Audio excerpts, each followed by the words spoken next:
Olá. Bom, pessoal, nós até agora estudamos uma parte um pouco mais técnica, né?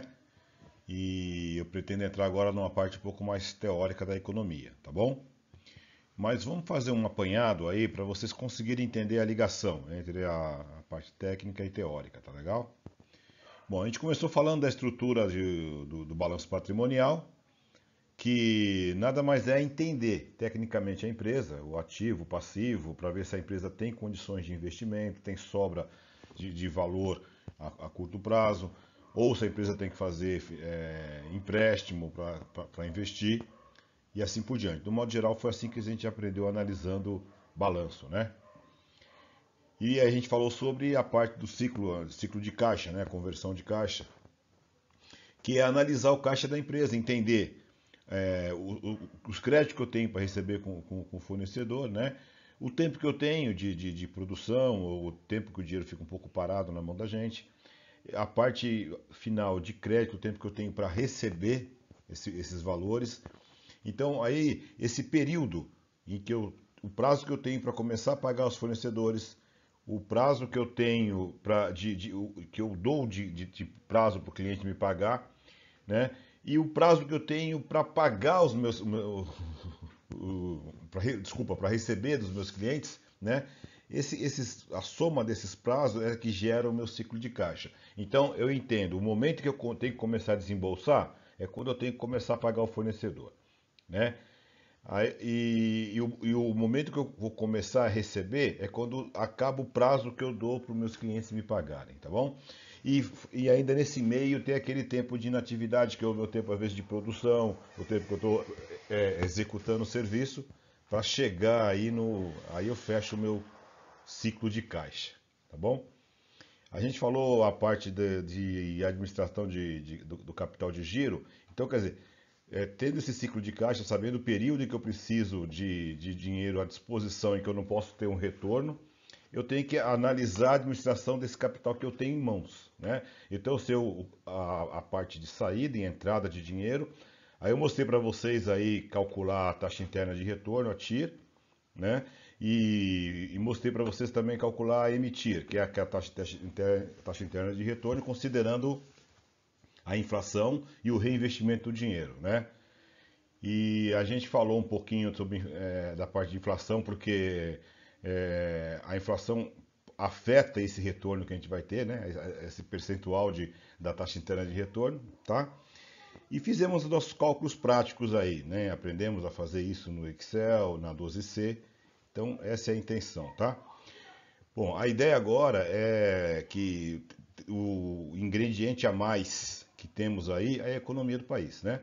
Então a gente tem que aprender a analisar a economia do país, que a economia do país influencia diretamente nessa tomada de decisão, tá bom? Então nos próximos slides aí eu vou dar um foco aí de falar sobre economia, sobre escassez, sobre produto, né?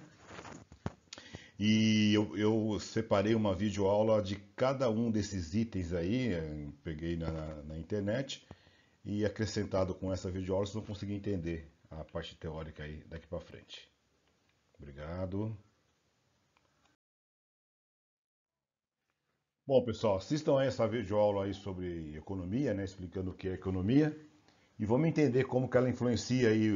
A ideia é a gente entender como a economia influencia no comportamento das pessoas, das empresas, decisão de compra, decisão de investimento, né? Então, tudo que acontece na economia do país vai influenciar no comportamento dos clientes da empresa, né? Dos fornecedores da empresa e da própria empresa. Então, a economia influencia todo o mercado no modo geral, né? Então, a gente tem que entender bem o que é a economia para entender como que ela influencia a empresa onde a gente trabalha e influencia a nossa tomada de decisão de investimento, ok?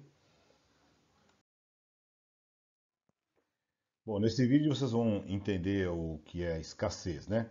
Então seria a sobra ou a falta de um produto no mercado, né? Que influencia muito também a tomada de decisão, né? Se o produto da nossa empresa está faltando no mercado, a gente é interessante para a empresa investir, né? Porque agora se o produto está em alta no mercado, está sobrando no mercado, e aí já fica complicado a gente investir no nosso produto. Então a gente tem que entender qual o índice de escassez do nosso produto ou serviço no mercado, né? Respeitando aí a lei da oferta e procura, tá bom? Nessa videoaula vocês vão estudar um pouco sobre recursos. Então, recurso é tudo que a empresa tem à disposição, né? Desde a parte do commodities, que eu acho que já falei para vocês o que é commodities, né? Que seriam os produtos agrícolas, insumos, minerais, tudo que a empresa precisa para produzir, no caso de uma indústria.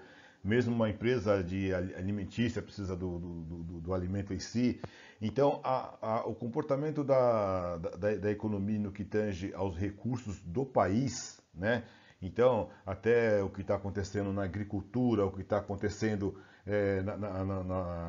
no setor de energia, no setor de maquinário, disponibilidade de tecnologia e maquinário do país influencia diretamente na possibilidade de uma empresa crescer ou não e investir no ramo dela, tá? Então ela tem que entender todos os recursos que ela tem à disposição, tá bom?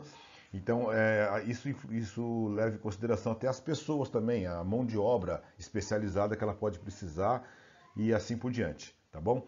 Acho que vocês assistindo essas videoaulas vão entender um pouquinho o que quer dizer aí a parte de recurso, e aí isso vai estar diretamente ligado à tomada de decisão de investimento, porque para mim investir, eu tenho que ter condições de investir, e não é só condições de ter o dinheiro disponível, não.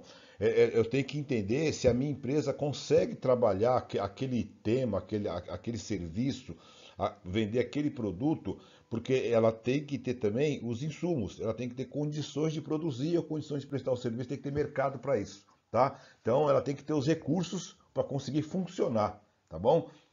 É isso, tá? Obrigado.